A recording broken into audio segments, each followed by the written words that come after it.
Hello and welcome to the 100th episode of the Dad and Buried podcast. As always, the one person who's been on every single episode is here, Dad and Buried, aka Mike. And tonight, for only the second time ever, I am joined by both of my co-hosts, Pete, the OG, the man who started it all alongside me. Mike, it's been a pleasure. Some of it has been a pleasure, and my other co-host, my actual better half, Mom and Buried, is here as well. Hello. You and Pete know and enjoy each other just as well. That was weird. It's quite an intro, Mike. My other co-host. It is. I mean, my wife, but she's also my other co-host. Well, you're both co-hosts, and you know what? We all know who's the important one. Yeah. Who's got the name on the marquee, right? I get questions about that when I'm on it. People are like, "Why is it the Dad and Buried podcast? What's that about?" It's like, well, I have more Instagram followers. No. These are all questions. Yeah, not for long though. Trouble in paradise. Well, if you combine my Dad and Buried account and my Got Toddler account, nobody's catching me. I mean, lots of people have way more than that, but she's not going to catch me, right? You should start a Got Toddler. What would it be? Got Moddlered, right? Didn't make any sense. Doesn't matter. All right, so this is our 100th episode. It's been, God, I do that It's Been thing, and I want to go into that fucking Bare Naked Lady song that I hate. It's been 1 week, right? That did not occur to me. No. I used to sing a lot more on the podcast, but then the pandemic happened, and just all the joy was sapped out of it. And it's gotten a lot better. The podcast has gotten a lot better. Yeah. When I stopped singing? It's still full of like movie quotes that literally no one gets or understands or appreciates quite as much as you. But we have come a long way. So it's been 2 years, right? Is that true? Yes, it has. 2019 is when we started. And Mom and Buried asked me earlier tonight, like, when was the first time she was on? And I think it was like April or May. Is that true? last year? Just like once when she showed up, the three of us. Yeah. And then there was another big gap. And then when your schedule, got a little tricky, she started coming on more often. And we've we've chugged along. It's been much better. What was that? It was like 2 episodes ago or 3. I can't remember which one, but it was, you guys had a great I thought it was a really great epised. I was like, man, this podcast really could be something if I just didn't show up anymore. It could actually be good. Well, I take that as high praise. All it took was a global pandemic to get me on the air too. So, Funny story. She's been on the show probably about 10 times now. Still hasn't listened to a single episode. None of the old ones, none of the ones she's on. I mean, why would you listen to the ones that you're on? Well, I don't want to hear my own voice or anything. It's all weird. But it's so funny when you're like, you listen to the episode. I'm like, you did? Honestly. Yeah. Well, I edit them, so I have to listen to them. Yeah, I do that sometimes too. Like when I'm making a clip or something, I have to listen and like find a funny part, and there's just so many. It takes a long time. So tonight on this episode, we're going to talk a little bit about the past 2 years. We started at the bottom, and now we're kind of the top of the middle, or the top of the bottom. Top of the bottom, yeah. Right at that nice crack. We've come a long way. We've got some stories, and then we got some questions from some people. Some of them are pretty random. Some of them do have to do with kind of the life of the podcast a little bit. We're gonna mix it up. We've never been super formal about this. We're just having a good time. A couple of guys having a good time, and then third wheel me. came along. And then hi. And I posted an Instagram story tonight talking about how we were doing this and how in some ways it's not all that impressive because, it's not that hard to like set up your own podcast. We're a couple of white guys. There's lots of white guys that do their podcast, but at the same time, most of them go like 1 or 2 episodes. And we have somehow managed to stick it out for over 100 hours of just pure time. Unbelievable venting, numbing conversations that I'm sure a lot of people have enjoyed, either walking their pets to. Yeah. Doing some yard driving. Yeah. Ignoring their children. Ignoring their children for sure. That's one of the main goals. Yeah. That's what I do. I'm unloading the dishwasher. I got my AirPods in, and I'm just ignoring my kids. Oh my God! And his wife. I can vouch. Just like I can't hear you. Excuse me. Like, just are you? Yeah. So tap me or whatever. Yeah. Well, I'm, sorry that my noise canceling AirPods are, in my They must head. be malfunctioning. I don't Yeah, know. sorry. So, again, we've had 2 years. We started in February of 2019. And this last year, the fact that we have been able to maintain through the pandemic and keep it going, we've adapted and we've advanced and we've survived, is really, I'm proud of us. I'm very proud of us. Is this Okay.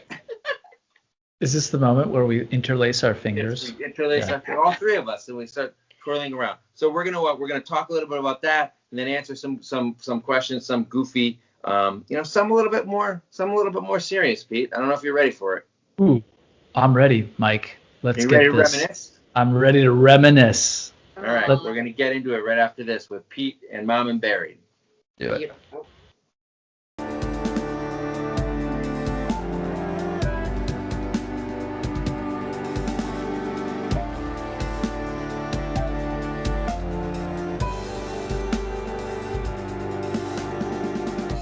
All right, guys, welcome to the Dad and Barry podcast, 100th episode extravaganza. I almost titled it the extravaganza on the document, and then I was like, I don't want to call it an extravaganza because it's not like we have any like special shit planned. Nothing. But now I'm calling it an extravaganza. Okay. And I'm completely screwing it. It's myself in the foot. Already, it's incredible just by you're bringing.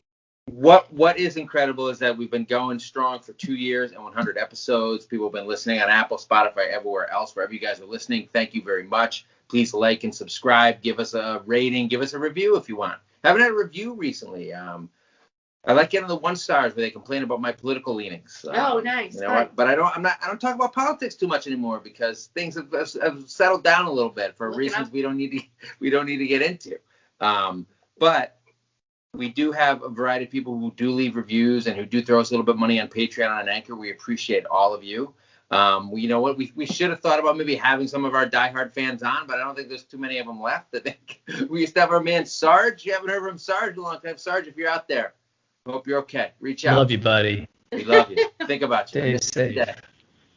But what's funny is not only can you hear us on our podcast, but I recently was on the Dad Fiction podcast, which has a logo like Pulp Fiction, but it's Dad Fiction. Oh. Just puns all up in this piece. And they have a whole man cave where they record like a studio. They may or may not live together. They have separate families. It was a very confusing situation. Nice guys. We talked about parenting myths. They also throw theirs on YouTube. They do theirs live, Pete. Which I think is, I didn't even know it was a thing. Yeah, well, you can do it live. Yeah, we have been asked by YouTube and also a number of other social networks that we're not on to not do that. So I don't know what that's about. It's weird. They said it was a whole FBI thing. I don't know, whatever. So what was challenging for me was this was on Thursday night, and after I agreed to be on the episode, I found out that it was 11:30 p.m. Eastern time, and I was like, oh my God, on like Thursday night. So by the time it started, I was a little, one sheet to the wind at least. But it was a good time. It was about an hour and a half. You can check that out on YouTube, and you can listen. I think it comes out on Tuesday, so it should be out already. But please listen to ours first, and then if you want to listen to that, go for it. And rate ours. But, rate ours. And then shit on there. Negative right there. No. So ours is. No, I'm just kidding. They were nice guys. It was a good time. Maybe when we start having guests, we'll have some people on. We do have plans at some point over the next 100 episodes, because we are going to get to 200, to maybe start having guests. So we're going to start talking about that. But before, Mike, just before you get into that, I just want to compliment your firm grasp of how podcasting works and how rating works. So that's solid right there. I went to college. Yeah. We've discussed this before. You went to the lesser college in Boston, and I went to the better one, and neither of us went to the best one. That's right. Here at Harvard. Couldn't get in. Actually, I think you mean Emerson. No, do I? Yeah, you're right. That's true. Yeah. That's where David Cross went. Yeah. Anyway, and Mark Maron, or did he go to your trash heap? He went to Emerson. Yeah. Okay. You're thinking of Howard Stern. You're thinking of Howard Stern. Yeah. There you go. Congratulations. Yeah. Amy Poehler went to BC, so in your face. All right. So. Okay. Wanted to talk a little bit about how this thing came to be. So obviously I've been kicking around, like dominating social media for a long time. And Pete, who I'd been friends with for years, noticed finally Pete's not on social media. So I assume like somebody came up to you on the street and was like, hey, did you know your friend Mike is fucking killing it online? And you were like, no, I didn't. that what happened? Yeah. So what really happened was, I think I met you at one of our parties and we were talking, and I just left with the sense of, my God, that guy really needs some help, like serious help. Yeah. And no, I think I work in the media space, so for some large media organizations, or have over the course of a star when you see one, is your over point. my career. Well, look. Here's what I will say. I know someone when they have a specific point of view. Also, we happen to be dads. We happen to share. I happen to share this kind of point of view, and I thought it would be interesting for us to just see what we could do. And I think we could have. I thought we would be able to put together something that would be at least interesting enough. At least for me, partially was also just to be able to talk through things, because I think being a dad is, especially today, is a lot more complicated than it was maybe when my dad was parenting, quote unquote. So not that he wasn't a bad dad. Yeah, no, he was doing great. He just wasn't using the word parenting. Yes. That's my point. Right. We had a whole episode about that. Like 98. So anyway, that's how it started. It was just taking what you were already doing, but just kind of moving it over. Got the podcast set up. And then you started calling me King of All Media, like your favorite. That's right. That's right. I said move over, HS. And by all media, you mean blogs, Instagram, and podcasts. He completely ignores and has absolutely no frame of reference. How dare you? But I remember this coming up, and it's fun. It's a good thing you came up with this idea. I mean, for a good year there, you got him out of the house at least once a week. Oh, I know. That was magical. Good. I thing. Like, it started for a while. It doubled as like boys' night. Like, you and I would meet up in our little studio, and we had our producer friend Nate. Yep. God knows where he is, like Bermuda Triangle or something. And for a solid year, we would do that once a week, and we would get beers afterwards, and we'd have beers during it. Yep. And it was a good time, and it was just a way to get out of the house and get away from our wives and the children that we were going to be trashing. That we love so much. Yes, that we were then going to spend an hour trashing on the podcast. I know. I looked forward to it. I ordered sushi. I had wine. It was like a good time. But now we're just here all the time together like this. Yeah. So now we at least have an excuse to, lock the door, lock the kids out, and drink in our room. So yeah, that's what happens. Like, I do this in the living room usually when it's me and you, and she'll be like in the bedroom watching TV, door shut, eating sushi, chugging wine. Yeah. Listen, here's the main point is this podcast wouldn't have happened without alcohol. So just look, if you want to start your own podcast, start with some alcohol and see where it goes. You don't know where it's going. Smartphone and alcohol. At least one alcohol. Yeah, exactly. So I wanted to mention some of the things, especially for some listeners who haven't always listened, and my wife who's never listened. Some of the jokes that we've had. The vomit bowl has been a recurring joke. So do you know what a vomit bowl is? I'm afraid I've learned. I remain appalled. Every time we talk about it, a bunch of people are like, "Oh, we had a vomit bowl," and a bunch of people are like, "Oh, that's disgusting." Is it the same bowl? Mm-hmm. Yeah, of course. Okay, let me explain how the human body works. Okay. Especially a tiny little body. Also can be used for adults too. I wish I had a vomit bowl a couple times. But you can use the same one. You don't have like a bigger one, like a junior edition. What we use are those like industrial metal bowls, those like stainless steel bowls, like the mixer bowls that we don't really use that often. You sent it to Tiffany's and you get it engraved, the Anderson family vomit bowl. No, and we get it engraved, puke here, and just like a big vomit. No, and look, the point is that I'd rather clean puke out of a stainless steel bowl that I can dump and then rinse out and then put in the dishwasher and completely sterilize versus a garbage can. Then what? Then what do you guys? Just throw away the garbage can. And for anyone who's still throw away the garbage can. It's 2021. Over here, yeah. Do you understand how much garbage is in the oceans right now? Come on. Climate change. Okay. Climate change. Mom and buried. Fair. But for those people listening who have no idea why we're talking about vomit so much, this is because this is a parenting from podcast. Your children. Yeah. No, this is something he's had in his house. He has a vomit bowl. Yes, I know, but okay. Yeah, so if you would listen to the podcast, you would know this is the problem, right? This is the deep backstory to the vomit bowl. I hate talking about it. I like to use a variety of bowls that then get reused for like popcorn and such. Oh, God. Okay. I just feel like we haven't had a lot of vomit-based problems. Knock on wood. Oh, well, then you guys are lucky. But come on. Nothing, and we talked about this in a couple podcast episodes ago, but nothing is as good as when your kid comes in and says, Mom, I threw up, or Dad, I threw up. And you're like, oh, my God. And they're like, no, it's in the bowl. And you're like, oh, thank you. Thank you. I mean, literally, it's the most appreciation you can give to a small person possible because it's all contained. It's all going to be okay. You don't have to change the sheets. You don't have to wash everything. You don't have to, like, scrub it out in the shower, the bathtub. I can't believe how much time we have devoted, not just tonight, just throughout the history of the podcast. We've made 100 because episodes. Guess what? This is the front line. The middle of the night throw up that's like the parenting, beaches of Normandy right there. I mean, you're fast asleep. All of a sudden you hear out of the corner of your fast asleep ear, and you're and you just immediately snap out of bed and you're like, oh, what's happening? And it's too late. It's everywhere.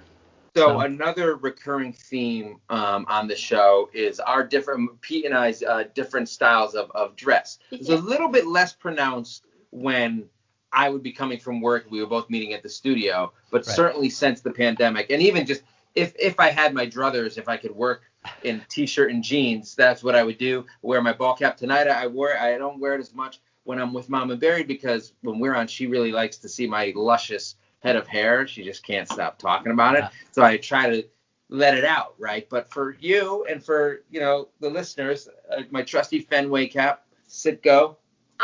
You hate the ball caps. I bought that hat for you. But You're that's welcome. because you love me, very not because nice you hat. like the hat. That's fine. I did hear you earlier on a work Zoom call saying excuse me, I usually don't shower till I'm 3, and I'm like, holy shit. We were introducing a new colleague. I was meeting her for the first time, and I apologize for being in a hoodie. For your appearance. And I'm like, I'm not going to shower till 3. It's just a pandemic situation. Deal with it. People are like, we're moving on. Yeah. We're getting out of the pandemic. My boss was like, that's TMI. Why would you even bring... I don't know, Pete. I have word vomit. I need a vomit bowl for my... Why would you even bring that up? Why would you bring your high... Oh, you know what? I'm about to get naked in about 45 minutes and just lather up. This is why. By the way, my name is Mike. I'm in accounting. And I like to get a good lather on, especially, downtown, if you know what I mean. Gross. I suffer from imposter syndrome, as many people do. Imposter syndrome is when you don't think anybody, you think that all your accomplishments are bullshit and you don't belong and all this stuff. We'll talk about that in a different episode. Mike, you have reverse imposter syndrome. We were going around introducing ourselves to the new colleague, and everyone was like, oh, I do this and I do this. And I'm like, shit, man, I don't do anything. So what am I going to say? And I'm like, I'm going to say that I don't shower until around 3 just to fill some space. Fill some but was this like met with raucous laughter? Did you nail the joke? My boss was like, Ixday on the shower talk.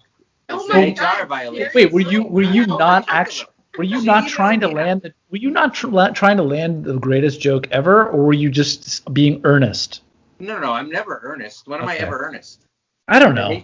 Earnestness. Is that a word? Earnestness? Now, just really quick, another idea that you could have went with is, I don't know, putting on a shirt for the meeting to meet the new person. Pete, you look very handsome tonight. I like how you put on your clothes. I have a button down. Yeah. I was able to pick up. I was able to pick up a button down and put it on. It was. I can't believe you're not wearing the pineapple. Quite an accomplishment. The pineapple. I know. I'm actually. Well, it's not warm enough for the pineapple. But You've got three signature. You've got three signature looks. You've got the pineapple button down. You've got the cardigan. Yes. That the cardigan exists. Yes. And you've got the Johnny Cash T-shirt that you wear once in a while. I do love the Johnny Cash T-shirt. Right? I do. No, those are good. I wear that combination probably every 3 days. It's just like a cycle. Rotate, yeah. It's just a card. I don't know what I'm gonna do in the summer without that cardigan. See, I wear almost all the time like the same like one or two sleep T-shirts, but I throw on a couple of different hoodies, so you don't even know, right? Yeah, so there you go. That's what I'm. Well, you don't know except for when you explain it to everybody what's going on Right. above the camera and below. Yeah. Exactly, where I lather up downtown. Exactly. So we've got kind of an odd couple thing going on, you and I, and then my wife comes along, and then I just look like trash, like sitting next to her. She's like, she's got her hair looking nice, and I'm just sitting over here like a bum. But you know what? That's our dynamic. That's what happens when we go out. That's what happens, and she loves it. She usually doesn't complain until we get home, which I really appreciate. I'm not sure if that's totally true, but we all. Sneak into the bathroom, and she yells at me there. So another long-standing kind of part of the odd couple dynamic with Pete and I is I'm a constant waterfall of pop culture references and movie lines. Back in the beginning, I used to talk about the classic, you love it, Enemy Mine with Dennis Quaid and Louis Gossett Jr., where Louis Gossett Jr. is an alien, and he's like, that's how he talks. Used to do that a lot. Remember that? And Pete knows 3 movies. I Am Legend. I can never remember the other ones. Dukes of Hazzard with Jessica Simpson. Was that one of them? Maybe, but also Avatar.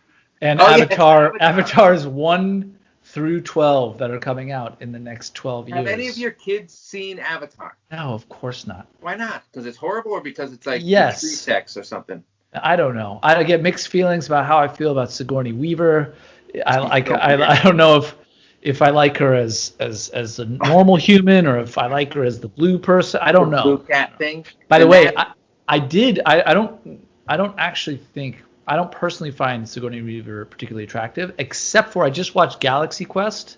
And she is she is a babe in that movie. She looks great. I don't know. I've watched that. No, I've never seen that whole thing either. Oh, it's a great movie. Yeah, Galaxy. In it.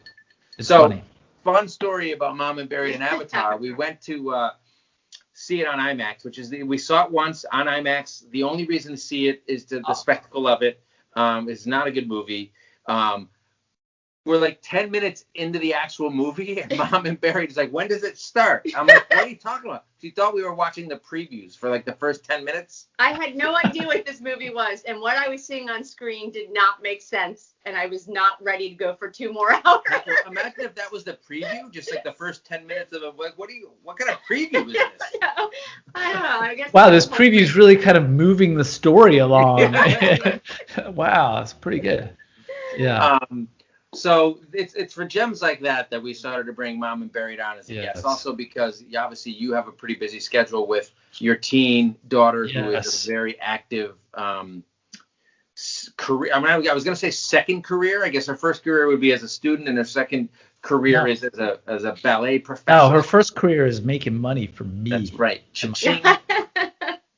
I mean, that's awesome. I'm glad that she's back, right? Like she's doing, yeah. I mean, so she is at School of American Ballet, which is in Manhattan, and they're starting to open it back up. They're not opening up Lincoln Center, so they're not dancing at Lincoln Center right now, but it is still she actually, as it happened. So this is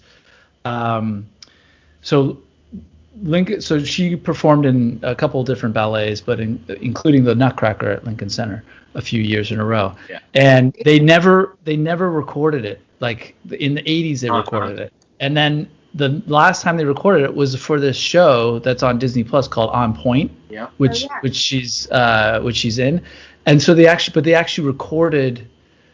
They had no idea the pandemic was going to happen, but they actually just happened to record that performance, and it happened to be the performance that she was in because there's two different casts. That's amazing. Yeah, so that was cool. And long story, she wasn't going to be able to be in it anyway. She aged out of it for this year anyway.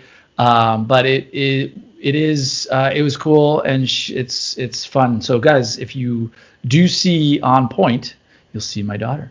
So I guess my question is how much rent do you charge her? Like, an absolute shitload. First of all, I'm putting the slum back in Slumlord. Yeah, not Slumdog Millionaire like you were thinking, but Slumlord. Yeah, you were. Trust me, probably. It's a classic, and it's a classic mistake. But well, no, I'm charging her. Yeah, well, I mean, she's getting into the teen years, which I was a teenage girl, and I wouldn't wish that on anyone. So I imagine she should probably pay high dollar for what you're going through. You got a couple of years before our kids are teens. I appreciate the apapology on her behalf. It's certainly not going to come from her. Let me just put it out. Ever. Really. 15, 20 years. There were two reasons Mom and Barry started coming on a little bit more often, and now it's become a regular thing. One is your schedule and just the challenge of it. And two was there were a couple of topics that she could lend her perspective to, like parenting with a chronic illness, and parenting an ADHD kid. And then she got up, you know what? And being a woman and, having... Well, it's called Dad and Barry, right? So that wasn't really necessary.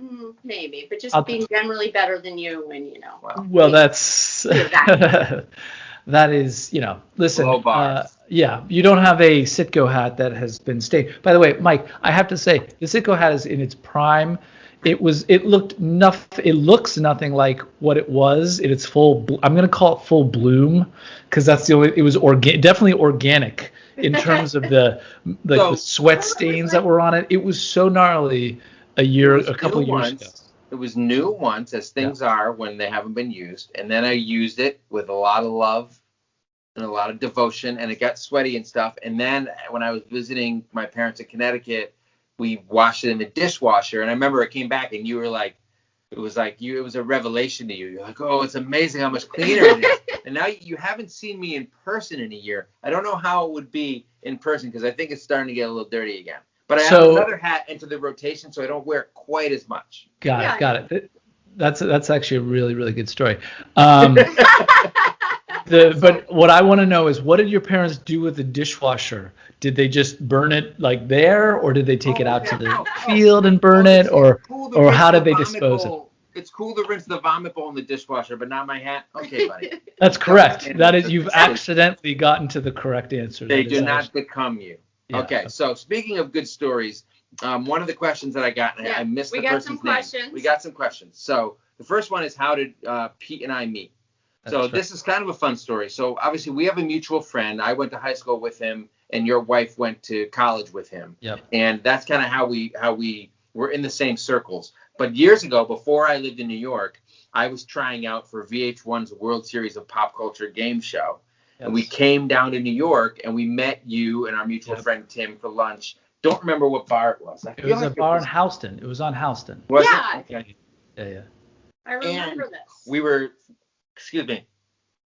talking about potential questions that were going to, because the way that the tryouts worked was first you take a written quiz, and if you and your two teammates pass that, you move on to like an audition. Yeah, you got pretty far, right? In the So we passed the written quiz, and then me and my two teammates, we passed the audition, and we actually made it to like the mini tournament. So like for the New York area, there were like 8 teams entered into a tournament. We didn't end up winning that because my friends both fucked it up. We'll get into that another time. But anyway, when we met for lunch, we were talking about the kind of questions we might face, and you actually guessed an actual question that ended up being on the written quiz, which was, you were like, oh, who was the lead singer of this band was originally in Metallica, and it was Dave Mustaine, who left Metallica and formed Megadeth. And somehow this dude, you hadn't even seen I Am Legend yet, and he hadn't known nothing about pop culture. And I don't know how, it's amazing. Yeah. I'm taking the quiz. I'm like, wow, that guy Pete. Yeah. We knew it, and we've been best friends ever since. Yeah, and especially you're like, boy, his voice sounds so weird, especially in my head. Dave Mustaine.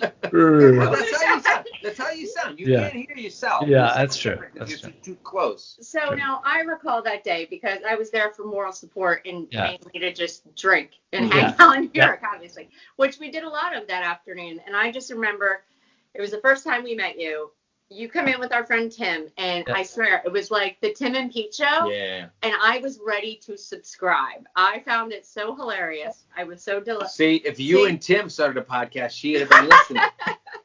Hey, Tim, I know you're not listening, but forget about it, okay? Yeah, it's he just really not going to is. happen. Yeah. You're never breaking this duo up or this Yeah. trio.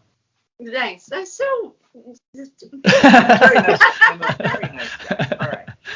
So a fun question I thought, and I'm pretty sure I know the answer for you. Yes. The same as me is, do your kids know about the podcast and do they listen? My kids know about it because we have to be like, hey, especially because Heather and I will record a little bit earlier. Like you and I, I would go to the studio and we wouldn't be around. But now when we're in the house, Heather and I will like record sometimes. We'll give the kids video games and be like, if you fucking come into yeah. right. You listen here. We're about to talk about parenting. You little get down in that basement.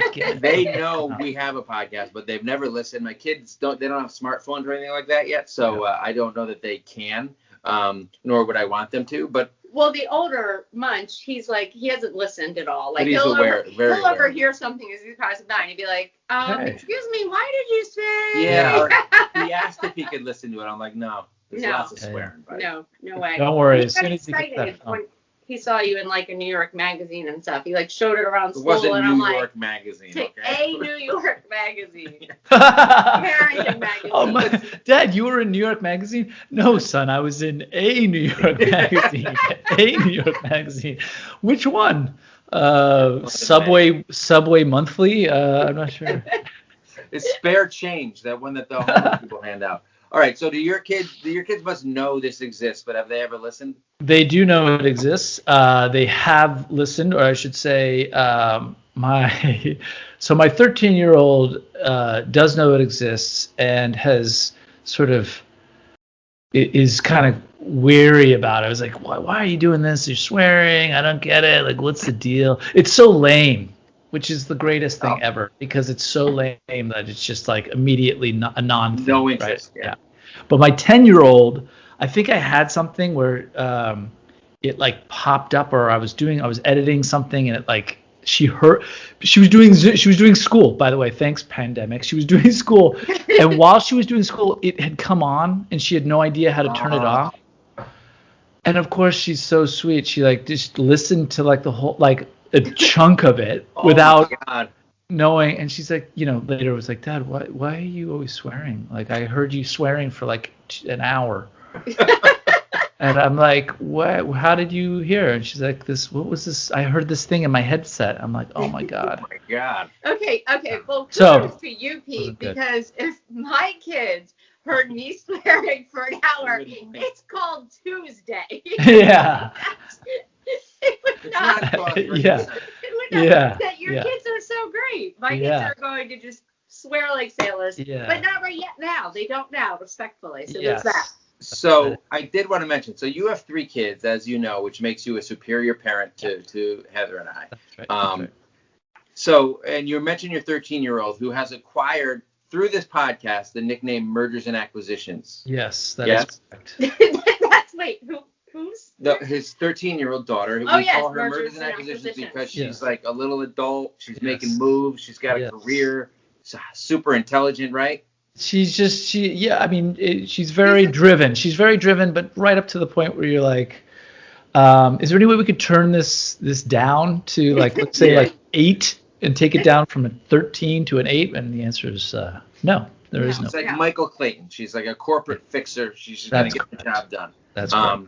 So one of the most popular questions I get is how my kids got their nicknames. I'm going to do this really quickly. I get this question so much. I wrote a blog post about it once. It's Detective Munch and the Hammer. I can't believe everybody didn't read that one blog post. One blog post. How dare they ask I have been published in a New York magazine. All right? Just drop the up. New York magazine. So it's Detective Munch and the Hammer, and Detective Munch was really simple. So a lot of people call their kids like Munch or Munchkin, and I was like, I don't want to do the same thing. And then there's a character played by Richard Belzer who's like, he holds some record for like playing the same character on like 9 different shows. He's been the same character. He was on Homicide as like Detective Munch, and then he was also in one of the Law and Order shows, and he was on The Wire because it takes place in Baltimore, and he was on Homicide, all these things. He was in an X-Files episode, and I just think it's the name Detective Munch on its own is funny, and referring to a child as a detective is funny, and people call their kids Munch. It just all came together. I don't watch the Law and Order shows. People always think I'm like an SVU diehard fan. I've never even seen an episode because the show's appalling, even though they film it in our neighborhood. They film it constantly, on every corner of New York. Yeah. But he has kind of living up to the name, in that he is a bit of a detective and very nosy and annoying to a fault.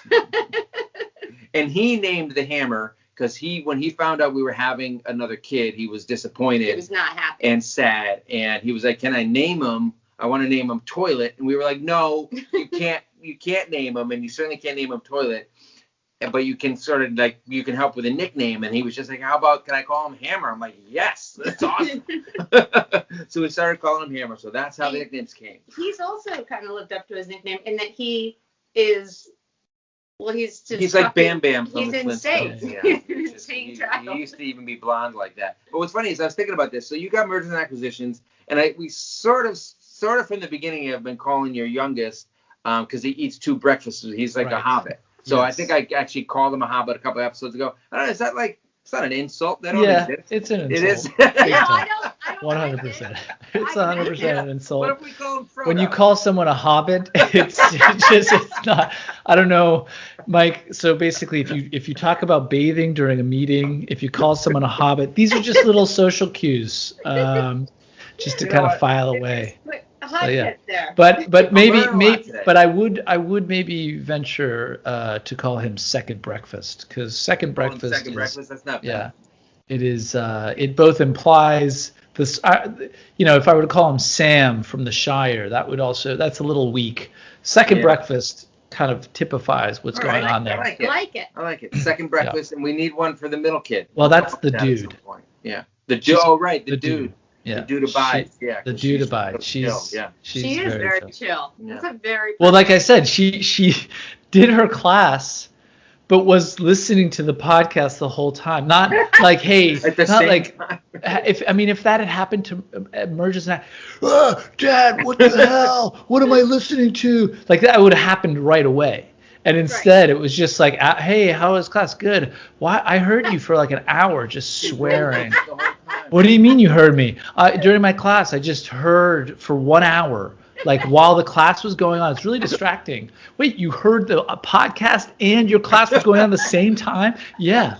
And you didn't think to like. Crazy. I listen, man. She's like, I don't know, man.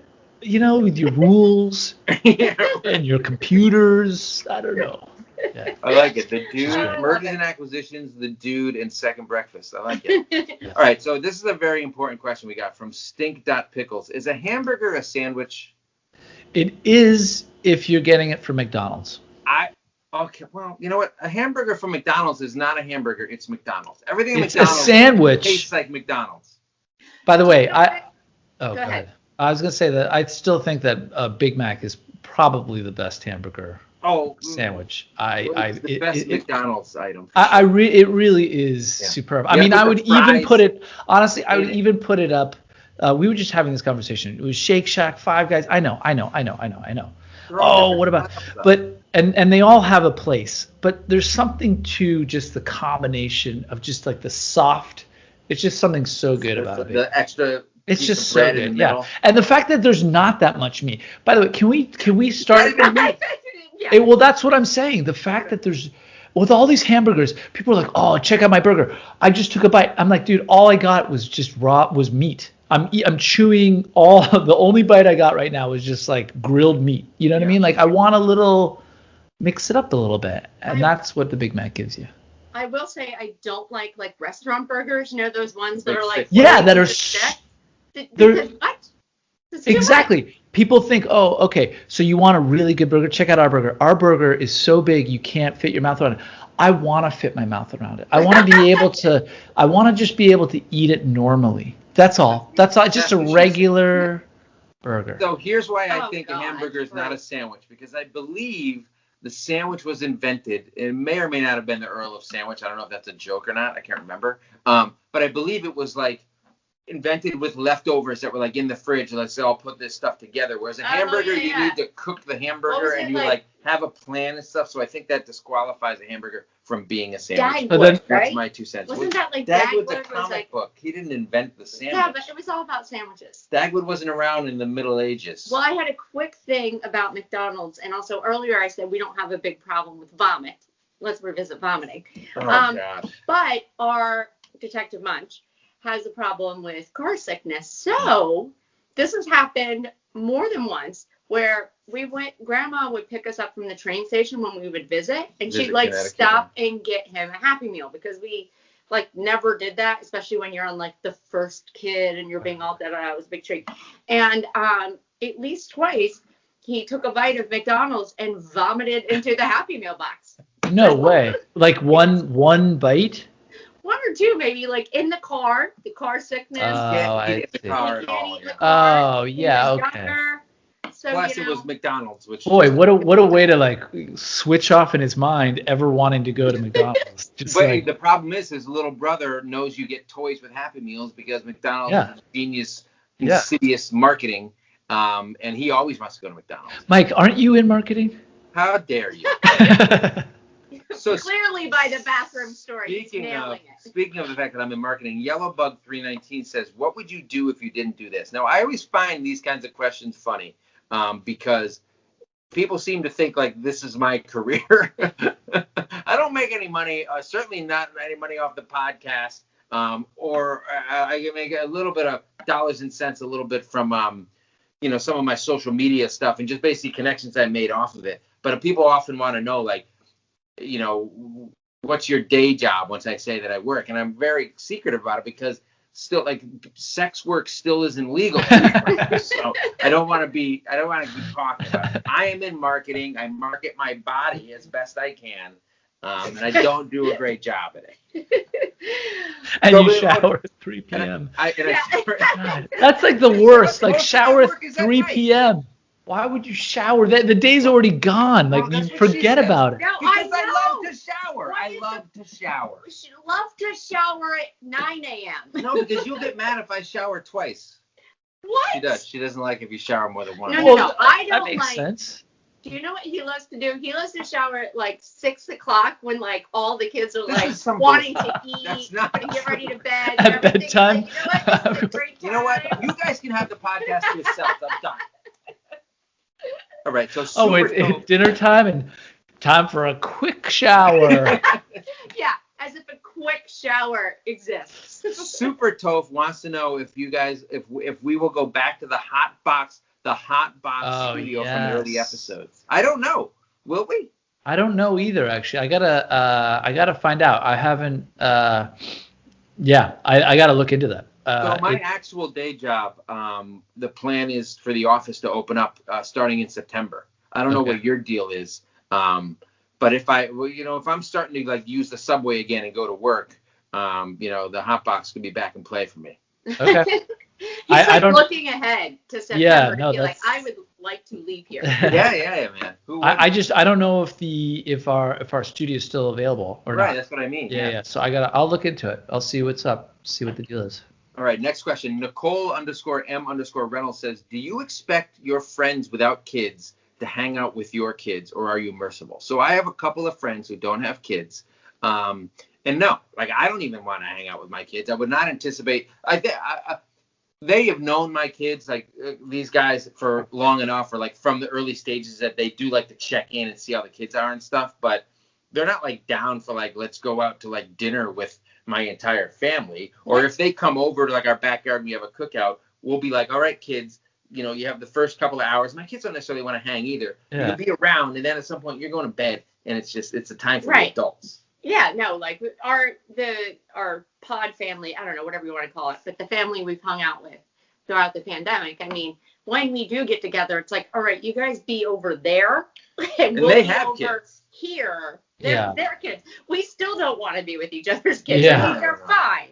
Well, we like their kids. They like our kids, love them. But we don't want to hang out with them. We don't want to hang out with you guys. We have kids. Do you like try to force your child-free friends to hang out with your kids? Why would you do that? I don't know. I don't have any child-free. I literally don't have any child-free friends that I can think of. That's not true. I have some work colleagues, but nobody. Yeah, nobody wants to. I mean, nobody wants to hang out with anybody's kids, why would you? especially the parents of those kids. Yes. Especially Nobody when hates for the kids last with year and a parents. half we've been locked up with them. Exactly. Yeah. Oh my gosh. Yes. So this woman's questions, or are you merciful? Of course we're merciful because we want to get away from the kids too. Sheesh.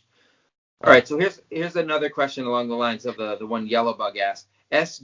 Jerry Loken, I don't know if she's like Norwegian or something, says, what do you get out of all of this? It's not easy. It's time consuming. You get criticized. What's the payoff? So I think this is generally about me on social media because I get attacked a lot. Yeah. But at the same time, I think it's a good question for us, right? We've been doing this for 2 years. Yeah. We're not quite as big as like Joe Rogan. We don't make a shitload of money. It used to be like a boys' night thing where we could hang out as friends and like see each other and have a good time. And now a lot of times it's a pain logistically. We have to do it at awkward times. Yeah. The format isn't ideal. But it's still fun. Like you said, it's like it's fun for us to connect. It's fun to bitch with somebody else about parenting. It's fun to riff, Well, I agree. I think I meant it when I said, this is like earlier, which is this is kind of important for me because it's like I'm trying to figure it out, right? Like that's part of it, right? I am a dad, but I'm a dad in 2021, which means I am 100% both working and for me personally, I'm like you. Completely supporting 5 people living in Brooklyn while also being a dad and, coach and soccer and all this stuff. And I'm trying to figure it out. And it's not easy.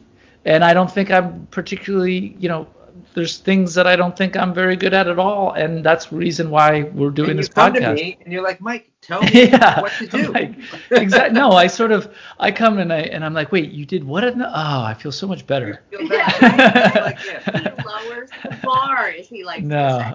But that being said, this is it's cheaper than therapy. It's cheaper than therapy.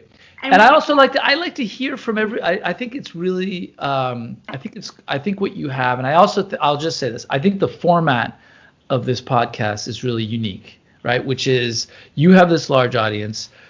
People share. It's really just, it's you and I talking, sure, but really I think what's even better is really when people are asking questions or they've got ideas or like they're saying funny things or they're saying things about how awful something is, and it's really like it's a commonplace for everyone. And I've said this before, which is, look, there's tons of other podcasts out there that talk about the beauty of kids, which it is. It's amazing. It's awesome. But those are for those, that's for another time. You know what I mean? That's for like, go do that. Like I listen to great podcasts that talk great things about kids. This is for like, what the fuck is going on? Yeah. Why is this so complicated? How does social media fit into everything? What the fuck is going on? Are my kids going to be like what I was when I was 13, which was really in a different place from what my 13-year-old is in sure. I think my 13-year-old is doing great compared to what I was doing, but then also there's all sorts of complicated things. So the one thing I think you'll agree with is that, in that whether it's Mama Berry talking about having MS and like parenting with that struggle, or we're talking about like raising a kid with ADHD, or us talking on a podcast or on social media, the solidarity, right? My platform and her platform sort of offer to other people when we say shitty things about kids, and they're like, oh, it's okay to feel like that because I feel that way too. Yeah. And the solidarity we get from people, and that's been a big thing. Like she uses her channel really well to kind of connect with people in a way that, she's a little bit more sensitive than I am. I talk to people, hear their thoughts. I don't know. I do think it's a community a little bit. And, as I'm not sure if you even know people, like, Dan and Barry's been doing this for like upwards of 10 years. It was, 2.5 years ago where I even started like doing this at all. Yeah. Rub it in. And right when we started the podcast, in fact, I remember the day of. You're like, oh, really? Yeah. You're going to do a podcast? Check this out. I think probably, started not around that time. And it was partially because like I didn't use social media much. Like it was like like you, or actually more like your wife, who I connect with on social, where it's just like, this is where I see my friends. And then I find out that there's this whole fucking like parenting propaganda machine on social media, all filtered and perfect, and everything's great. And because of what he did, I got to see some of these people close and in person, and I fucking hated them a lot. And I was just like, why can't it be more real? And I think it's great, the community. I do think you're right that what's cool about this podcast, tell your friends, is that it is a lot of people talking, really. It's not just you two. The audience is engaged, and they like it. We get a lot of comments, It's kind of special. I like that, so. Yeah. Oh, thanks, honey. And, they're like, what's the payoff? Let's get to the part where there's the, yeah. The payoff. Let's get there. Yeah. Yeah. What was that brand that sponsored us at one time? The payoff, that for kids, the Cards Against Humanity. Cards Against Humanity for kids. Yeah, I don't even remember the name. I don't care. Yeah, good. But I think, look, I also think that being able to personally, look, I do this. I would say I do this. I put this the effort into this honestly because it is a way for me personally. I like obviously connecting with you, but I think just talking through some of the stuff is really helpful for me. Yeah. And I like kind of hearing what other people. But also, I love the dirty. I love the uncomfortable, awful side of a lot of things. Like I just like it when because it's as you say, it's just much. It's much more real. It's much more tangible. It's much more authentic. Much more honest. Yeah, it's like, look, we're not like this all the time. I mean, Mike is obviously, but not Heather and I. I mean, come on. You guys are so great. So it's funny. It's the flip side. Vanjie HDZ said, "What's the worst part of sharing your lives with everyone?" Right. So it's a little bit more for us because we're posting photos of our kids online and talking about. But I mean, you've talked about your daughter's epilepsy and some of those challenges, and you talk about your daughter, being in ballet and that kind of stuff. Yeah. I don't know. Like, I think for us, it's going to get harder as our kids get older and my kid starts to read New York magazines. And it's just it starts to understand the caliber of magazine that he's going to subscribe to like 100 different ones to try to find the one that I was mentioned in. I'm never going to tell him. Yeah. What would you say about for sharing your life? Like, do you ever get nervous about like what you share on here or putting things out there in public at all? Not really. I think the closest I've come is just it's just talking about getting that, when your kid is diagnosed with something serious. That's, I think, the most, everything else is pretty high level. I mean, it's just kind of standard, aggro stuff. So I don't think we're really kind of delving too much. As you know, I think social media is really good for just about only one thing, which is really this, which is coming up with like communities of kind of like-minded people. I don't think it's good. Like QAnon stuff. Really well, I mean, look, as I said, like I've worked in media for a long time, in specifically digital media for some of the large media companies. I've worked very closely with Facebook and Google and these other companies.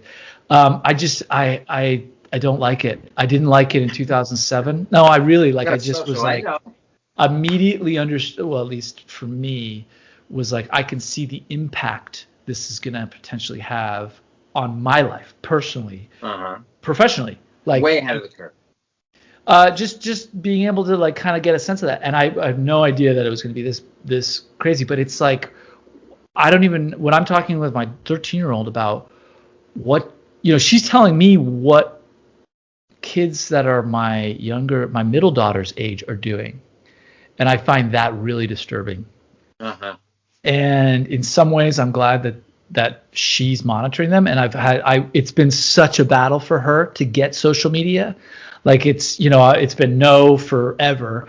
And then of course there comes a time where it's like you kind of have to have it, especially in the pandemic. Like you have to communicate with your friends. Right. Like fuck that. Like I'm not that much of a dickhead. Like you got to communicate with your friends, but just really understanding the benefits of like, or not benefits, but just do not post anything about yourself, like location wise. Like you got to be really careful about this stuff. now and for a long time to come, because what you say when you're 13, can have implications when you're 27. Right. Yeah, man. Yeah, and it's so hard to. When you're 27, it has implications when you're 40. It's so hard for that cancel concept. culture. Well, So anyway. which I absolutely hate. And I mean, that must be so hard. Like, for us, our kids are not on social media yet. Certainly the youngest isn't. But our oldest being 10, what we've given in on more is like him playing, Minecraft with his friends, because that way they can connect. Yeah, for sure. Everyone's given in on something, lots of things, honestly. But we're even starting to just talk about, just even like if someone tries to talk to you on Minecraft, like, no, you only interact with people, and stuff like that. But as for, what is the hardest part for us or of sharing our lives? What's the worst part of sharing your lives with everyone? When I got that question, because it came to my inbox or whatever, I was a little bit like, my gut reaction was like, I don't know, some of the people, most of the people the judgment are you get amazing, people, but there are, the I others. gotta And especially especially if you talk about real things like politics or thinking that, as someone who's a high risk person who lost her sister to a pandemic per se, let's just say, theoretically, and then some asshole is telling you it's all fake and masks are stupid and don't get vaccinated, then I start feeling a little murdery, like, honestly. Right. So it's those people that are the problem. And sometimes I'll say, not us, it's them. Yeah. I think like at the very least, people could be a lot more delicate sometimes. And I know I'll be honest that there have been some recently where I've had to step back from some of the real talk sort of things a little bit to protect my like mental health, because it was getting a little bit hard, to deal with some of those people like that. And people who don't even, just trolls, they don't follow you. You can tell they don't follow you. They don't care. They are literally looking to give people shit because it's easy to do it on a keyboard. And I think those people are kind of a little scum of the earth people. So that's what I would say. I like fucking with those people though. Yeah, no, you have fun. Oh my God, it's literally like Mike's like playground. It's like, oh, I know. It's like his like most delicious moment is when he's like, oh, someone's interacting with me. Oh, well, good sir, I shower at 3 p.m. in the afternoon. I think you'll find. Don't mess with me. Oh, here we go. All right, let's do some quick rapid fire stuff. All right, so Katie McCovey, 86 says, "How much do you hate Daniel Tiger?" Not a thing in our house. Not a thing. I feel like this was meant. This anger, this pure wrath, was meant more for Caillou. Yeah. The Daniel Tiger, I couldn't. So we did an episode on like the worst kids TV shows and what our kids watch and stuff. And Daniel Tiger, I think doesn't he just like recreate Mr. Rogers episodes? Yeah, no, he's like a spin-off. It's a spin-off, right? All right. She also asks, Monsters, Inc. or Monsters University? I love Monsters, Inc. and I've never seen Monsters University. I'm in the same bucket. Yeah? Yeah. You like Monsters, Inc.? No, I'm literally in the same bucket with you. Okay,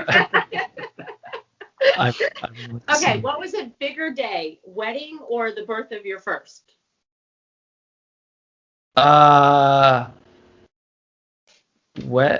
No, I mean, come on. Birth of the first was like a big day. That was, when a human life comes in. Oh, there's a great story. So it turns out that my wife. Yeah, we had a doula. By the way, we never talked about this, but I think this is a big one. Get a doula. If someone's like, hey, should we get a doula? Just say yes. If you're a guy, if you're the dad or father, just be like, yeah, I'll have a doula. Why? Because the doula does everything, and you're immediately off the hook. You know what I was on when my wife was giving birth to all our kids? Music. That's what I was on. I picked the music for the day. Okay. No, Essential Lauren. The next question is, what's the best advice for the non-pregnant partner? And you're saying get a doula and handle it. Just absolutely get a doula. It's not new agey. It's someone who knows the birth process. It's the difference between like should I get my friend Greg to represent me in a court of law, or should I get a lawyer? It's like, just get a lawyer, get a doula. They've been there, they've done it like 100 times before. You've never done a birth. You have no idea what to expect. You don't know what your body or your wife's body's doing, or how she's and also it puts a little distance between you and your wife, who obviously hates you during that Especially point at in that time. moment. But if you play some smooth jams, like I was doing, but really for myself, she'll hate you just that much more. It's really a special moment. So, Pete, this is an amazing I can see suggestion. Amazing suggestion. Or what would I presume be Dan and Barry's counterpoint? Don't get a doula and still only do the music part, and actually keep forgetting to do the music part because you're fucking texting, like live texting the entire thing to your friend who still doesn't have kids to this day, by the way. Shit, Right. Where's the music? I'm sorry, I gotta text Suge. I'm texting Suge. Like for the entire 21 hours. Except for the 10-hour sleep that he did next to you. That's my best advice for a non-pregnant partner is get a nap. You got to be alert when that baby comes out. You got to bank that sleep. You got to bank that sleep. Exactly. Yeah, exactly. I think the second time you may have live tweeted it. Yeah. I don't know. Well, right. So there we go. So Essen Go Azul, that sounds like something from Ghostbusters, says, "What do your kids do that makes you genuinely belly laugh?" You got anything? Anybody? Besides my middle daughter calling me big fella, which is really adorable, and just really well delivered. My 6-year-old will tell me stories that are with such an earnest nature about Pokemon.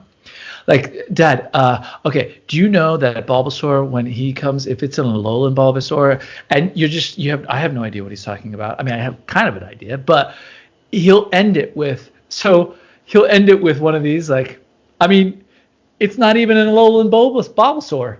Can you believe it? And I'm just like, no, I can't believe it. He's like, I thought so. Yeah, it's just immediate, it's just like, yeah, I know. It's crazy. And I'm like, we just had a full story. I almost caught every other word. I almost had no idea what you were talking about. But just the sincerity in which you delivered that little crazy speech was really quite adorable, and that was funny. So that was my story. That is really cute. So your youngest is 6. Our youngest is 5. Yeah, he's 5, and he makes his belly laugh a lot, honestly. He's just getting increasingly fucking weird. Like he has this thing where he has like a little dance he does where he just hip thrusts and goes like out of nowhere, and it's always that same and he's talking about, he walks around calling himself Dinosaur Lover, except he goes Dinosaur Lover, like he just announces it. He's really getting fucking weird, a lot weirder than our 10-year-old. I don't know what it is. He has a lot of confidence. I'll give him that. He just started a forest school, and I'm really scared for those kids. He's always been funny. Like, he'll enter a room and be like, "Back in town." Like, what are you doing? Yeah, and when they get a little older, they just get annoying. No, I'm just kidding. Fair. I'm just kidding. A 10-year-old can be really funny, but he also he really wants me to laugh at his stuff, so I don't give it to him. No, buddy, you gotta up your game. Yeah. The problem. She doesn't like it. It's just funny because somebody here says, what do you and your wives, is it JJ Hoove Watson, what is the thing you and your wives argue about in regard to parenting? She gets mad at me not throwing the 10-year-old enough bones. But you know what? I mean, I got high standards. I mean, if he wants to get a laugh, you know what? He's got to fucking up his game. I mean, I wouldn't say that's like the top thing, but what about you, Pete?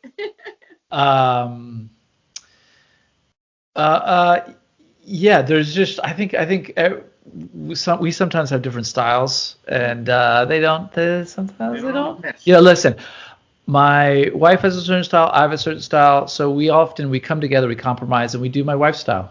It's great. Smart man. Yeah.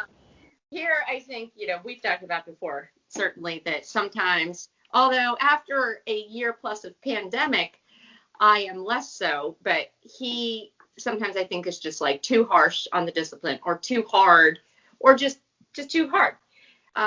But I would say I'm less soft than I was over a year ago. I'm just like, or just like, like I'll get irritated quicker than I ever have before. It's weird though. I think we're both. I think many parents are both like more lax because you're just like these kids got nothing else. You get more screen time. It's harder to fill the time 24/7, and at the same time, it's also easier to get irritated and have less patience because it's 24/7 and stuff all the time. Well, I actively am telling my kids, you gotta like help out. You gotta help me out a little bit, right? Because like I can't.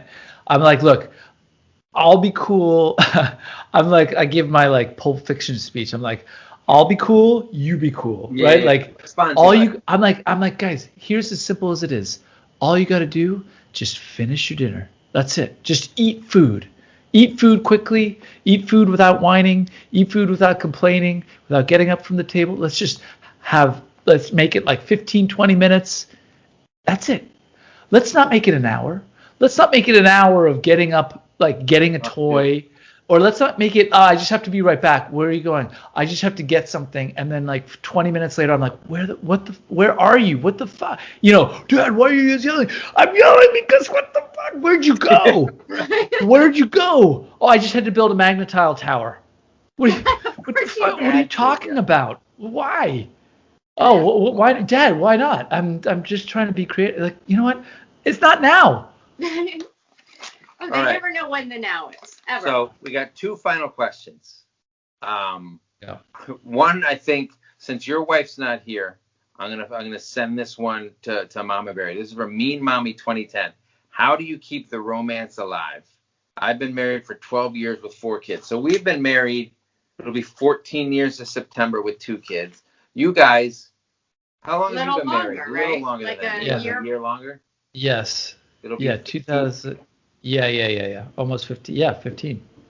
The way I keep the romance alive is, it used to be that I would leave the house once a week to record a podcast and give her a break to have some sushi and wine by herself. Yeah. That's some hot times with that sushi and wine. How do we keep it alive? You just gotta have date nights, even though I hate that term. You gotta find some stuff for yourselves. I mean, I would say that normally, for your health. It's a pandemic once again, so I feel like there's definitely been less of that. Although I don't hate you more than I did at the beginning of the pandemic. I feel like that's an accomplishment. Like I do think that I hear a lot of people like really having a problem with their significant other in this community that we're in. Like not necessarily close friends, but it seems to be an understandable thing, and you've been kind of irritating me lately. Yeah. But otherwise, overall, I'm kind of still glad that you're here, even though you're after. Kind of still glad that I'm here. And you know what, Mike? I get it.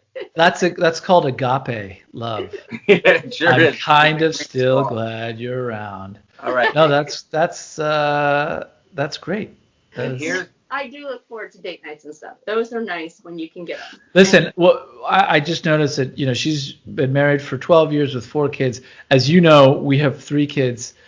We keep it alive because we used to have 7 kids. Mm-hmm. And what you do just to mix it up, you just start to shed some kids and just get, again, like, oh, you want to play with magnetiles during dinner? Okay, that's it. Boom, gone. And it works. Sweet spot. It works a treat. Yeah. All right. So the final question is from 2 dads, 2 kiddos. And he asks, how does it feel to be a middle-class white guy with a podcast? Inescapable mediocrity? Fuck you, 2 dads. How about that one? In your face. Yes. It feels exactly how you think it feels. We're right in the middle. It's fine. Right? Yeah. It's fine. We don't do this. We We specifically did this podcast for 2 dads, 2 kiddos. Right. In an attempt to hopefully win them over, which it sounds like we're doing. So here's the thing: as many middle class white guys there are who have podcasts, there's even more who are out there waiting for a podcast that speaks to them, and we're just trying to fill that gap. Yep. Which is interesting because, I mean, how does it feel to listen to, as presumably a middle-class white guy, to listen to a podcast by two middle-class white guys? I'll have to ask him right back. Is it inescapable mediocrity? Let's flip it around on Two Dads, Two Kiddos. You son of a bitch. Listen, here's what I'm taking away from this comment. Everyone's mediocre, everyone's white, and everyone is middle class. But here's how we're mixing it up. We're bringing her on every once in a while. Right? Guess what? It's not just two white guys anymore. It's also a middle class white girl. Yeah. With her own Instagram account. What up? Exactly. In your face, Two Dads, Two Kiddos. You don't even have any women in that mix up. So who's mediocre now? Okay, that's a little more exciting. I got to be honest with you.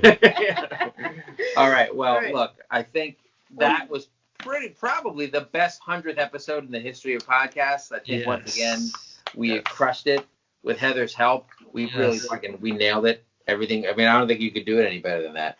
Probably could have spent a little bit of my time talking about vomit bowls, but I was just thinking about it. I'm sure we will get back to that. We want to thank everybody who's listened to this episode, to any of these episodes, hopefully more than one. If there's anybody who's listened to all 100, please let me know. I'd be very curious.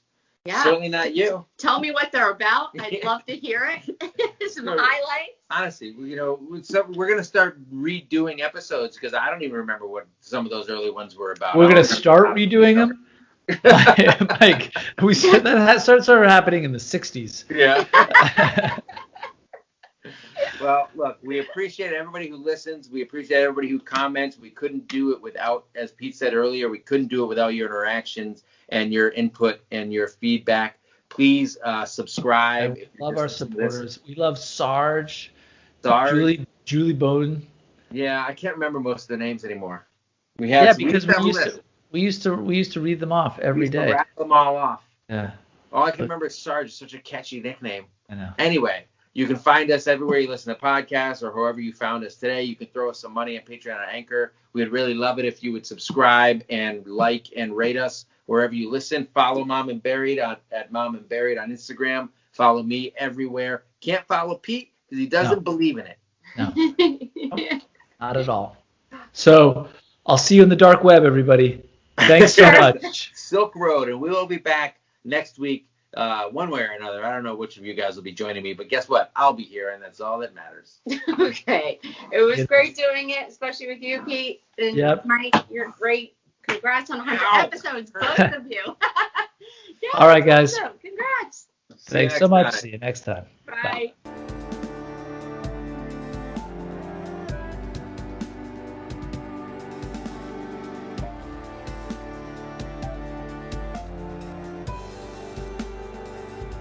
I don't know why you would still be watching This Isn't a Marvel Movie, no matter how much I look like Paul Rudd, which you can deny it all you want.